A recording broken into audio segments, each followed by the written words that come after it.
I think so many people in the spotlight do humanity a disservice by not showcasing and sharing like the contraction that can happen after a big expansion. So, do you want to kind of speak to any of that as it relates to that experience and how you moved through it and navigated it? Because I believe you said you went through a year of depression almost, if I remember correctly.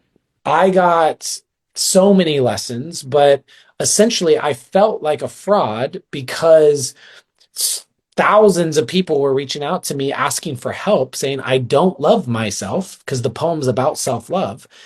And can you please help me? I had people who were suicidal asking me why they shouldn't kill themselves. And I didn't have an answer, to be honest Yeah. with you. At that time, I did not have an answer of what to say to these people. And it was so overwhelming. I felt like such a fraud, and I dropped into a very deep depression. And the irony is that that depression, I didn't know how to get out of it. And so I thought to myself, I believe self-love is at the core of all of this. I really do. I believe if you are depressed, if I am depressed, it's because I don't love myself.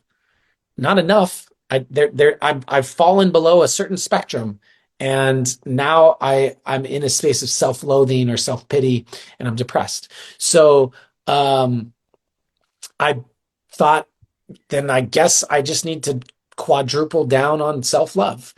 I didn't know what that meant, but okay, I made a list of all the things that I thought were self-loving, and things such as meditation and journaling and stretching, dancing, taking baths, talking to friends, exercise. I just made a list of all the things that I thought were me loving myself.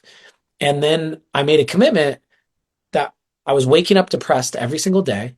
And I said, I won't turn my phone on and communicate in any way with the outside world until I've shifted my state, at least up a notch, you know?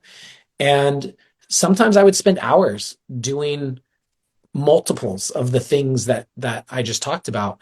And over that next year of my life, working with therapy, by the way, I was also working with therapists. I was detoxing because so much of mental health is in the gut. And so I was healing my gut and detoxing. I was doing dietas down in the Peruvian jungles with the Shipibo tribe. I mean, I was doing all kinds of stuff. And along the way, what I realized was it wasn't like I had a switch flip and suddenly I loved myself.